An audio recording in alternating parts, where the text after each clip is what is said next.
sou a professora Aline Mendes e eu estou concorrendo à vaga de professor de língua portuguesa da Zona Rural de Cruzeiro do Sul, Acre. Hoje nós vamos trabalhar com concordância verbal e nominal, mas antes de começar, temos uma breve reflexão. Marcos Wagner nos diz: não existem línguas melhores ou piores, certas ou erradas. O que existem são diferentes formas de expressão que refletem a diversidade humana. Então, o autor, ele nos traz a diversidade da língua, e não só a diversidade de línguas diferentes, mas também a diversidade que existe na língua portuguesa. Como nós sabemos, a língua portuguesa ela é difundida em vários países e até mesmo aqui dentro do nosso país ela apresenta várias variações. E são diferentes formas de se expressar e de falar a língua portuguesa. Vamos refletir. Inicialmente, como ajustamos a nossa linguagem ao que queremos expressar? Geralmente, quando se está em um ambiente informal de comunicação, com pessoas que você conhece, que você se sente relaxado, você não vai ter tanta preocupação com falar corretamente. Você não vai ter aquela preocupação em conjugar palavras, em conjugar verbos, porque você está em um ambiente mais fluido. Entretanto, em um ambiente formal de comunicação, é necessário que a pessoa se adapte à linguagem formal.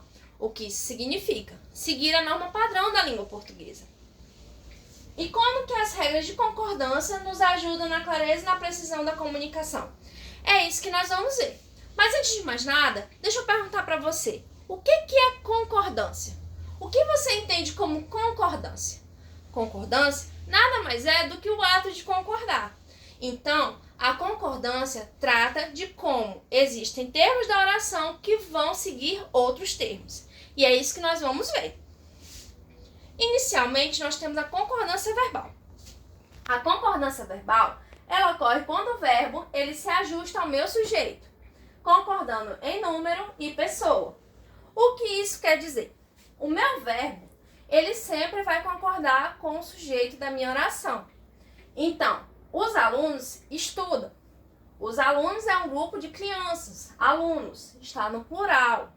Então, meu verbo, estudar, ele está conjugado no plural. Então, os alunos estudam, está concordando com alunos. Aqui nós temos o aluno estuda. O aluno é apenas uma criança. Então, estuda está no singular, no presente singular, porque está concordando com o aluno, que ele está estudando. Aqui nós temos alguns casos específicos. Primeiro, o sujeito composto vem antes do verbo. Nós temos o sujeito Maria e João. Maria é uma menina, João é um menino. Eles são duas pessoas, mas eles dois juntos formam o sujeito composto. Então, o meu sujeito composto ele está vindo antes do meu verbo. Maria e João estão estudando. Então, eles estudam, porque é um ato presente que está acontecendo. Então, o verbo está no plural masculino. Por que no masculino? Porque Maria é menina e João é menino.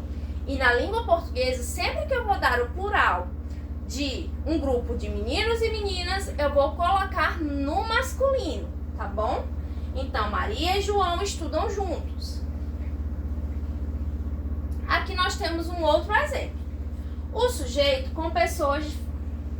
O sujeito composto depois do meu verbo. Aqui nós temos o verbo estudam, que ele está no presente, eles estão estudando agora, né?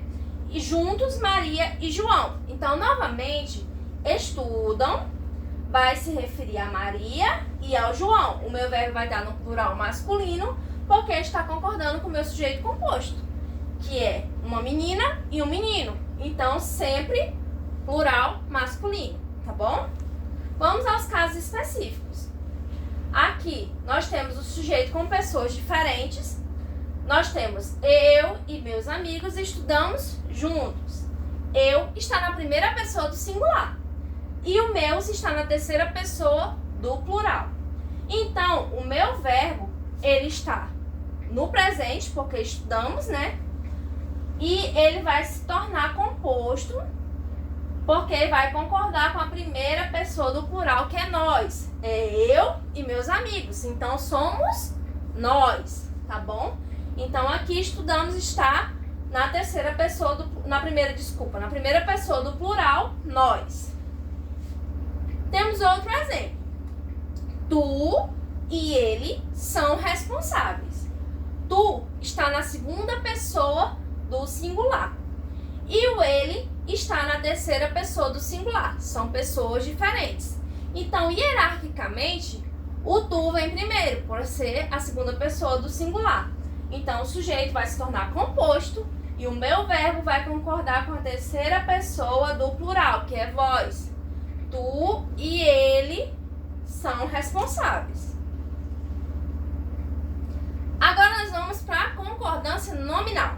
Enquanto na concordância verbal o meu verbo vai seguir o meu sujeito, aqui na concordância nominal o meu adjetivo vai seguir o meu sujeito, tá bom? O adjetivo ele deve concordar em gênero, ou seja, masculino e feminino, e em número, se é singular ou plural, com o meu substantivo que ele está qualificando. Então aqui nós temos o primeiro exemplo.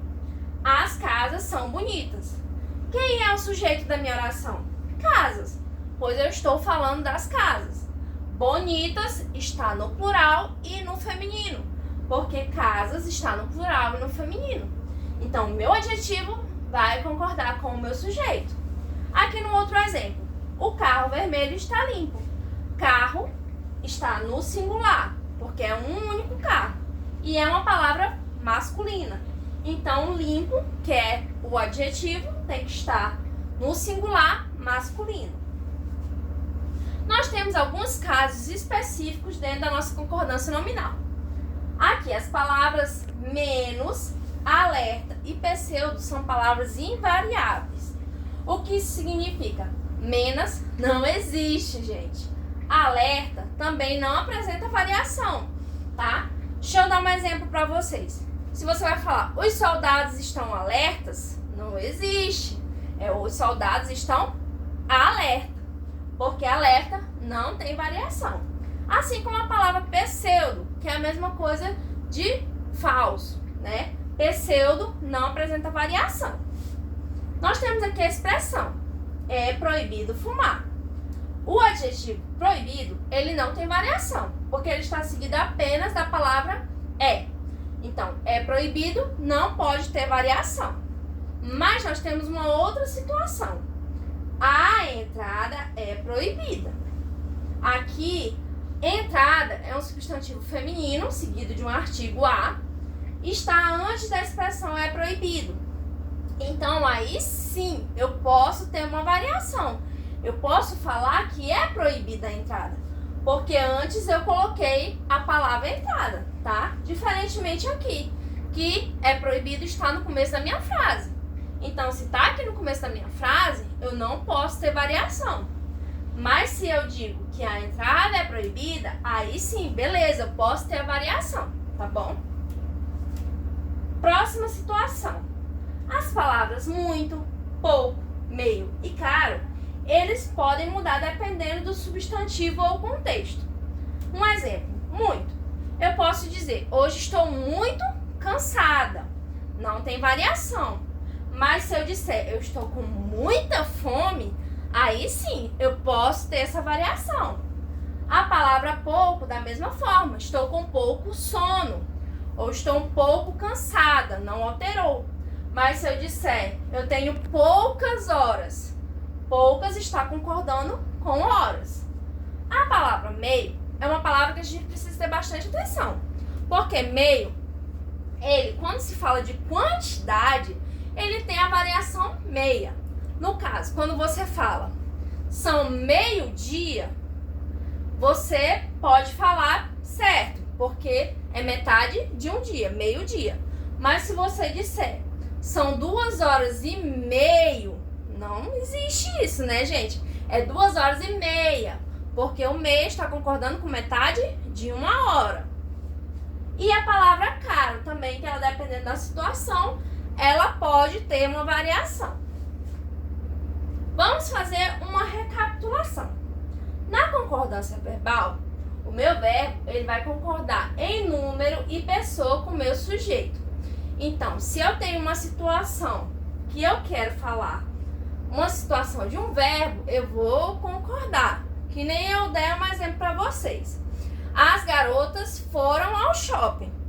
Foram, que é o ato de ir, está concordando com garotas. Então, está correto. Eu não posso dizer que as garotas foram ao shopping. Nota que até pra gente ouvir fica esquisito. Então, geralmente essas palavras, quando são ditas que estão esquisitas na audição, significa que tá errado, né? Pela norma padrão da língua portuguesa. Novamente, retomando o pensamento inicial. Que não é que a pessoa esteja falando certo ou errado, mas não está adequado à norma padrão, tá bom? Já na minha concordância nominal, o meu adjetivo ele tem que concordar em gênero e número com o meu substantivo. Então, eu preciso ter essa adequação. E estar muito atento aos casos especiais, gente. Muito atento aos casos especiais. Palavras como menos, alerta e pseudo não tem variação. Então, acontece das pessoas às vezes falar, por exemplo, menos, né? A palavra menos é uma palavra que geralmente ela é utilizada de maneira errada. Por quê? Não tem variação, tá bom? Ou então a palavra meio, que às vezes as pessoas utilizam a palavra meio na variação meia, só que errado. Tipo, a pessoa diz, hoje eu estou meia cansada. Meia, se fosse metade, eu não tenho como estar metade cansada. Agora, se eu disser, me dê meia xícara de açúcar, aí sim está falando de quantidade, então está correto. A variação está correta, tá bom?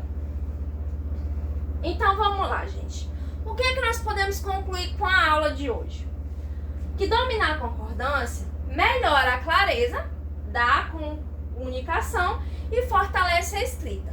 Então, pessoal, a partir do momento que você domina a língua portuguesa, que você tem a noção da gramática normativa, você não vai se tornar melhor do que ninguém, mas você vai ter um diferencial, principalmente no âmbito da comunicação, seja ela oral, seja ela escrita. Pois a pessoa que sabe falar corretamente a sua língua, querendo ou não, ela vai passar uma imagem diferenciada para os demais, né? E nós, como professores, temos que passar para os nossos alunos que eles precisam dominar a norma padrão da língua portuguesa por questões diversas, mas que isso não é motivo para que eles exerçam errado a questão do preconceito, né, gente? Porque o aluno, ele precisa saber se expressar bem por uma coisa que vai fazer bem para ele mesmo, né? Para ele poder fazer textos mais claros, mais objetivos, passar a imagem mais correta. Mas que isso não quer dizer que aqueles que tenham dificuldade, eles sejam errados, eles estejam atrasados, né? Então, o professor, ele tem que trazer o conteúdo de gramática dentro da sala de aula de uma forma dinâmica, que o aluno possa ver como aquilo vai fazer uma diferença na vida dele, né? E eu, como professora, acredito que o aluno, ele é totalmente capaz de exercer, né, as propostas que trazemos, desde que sejam elas claras e objetivas dentro do contexto social e da realidade que eles vivem.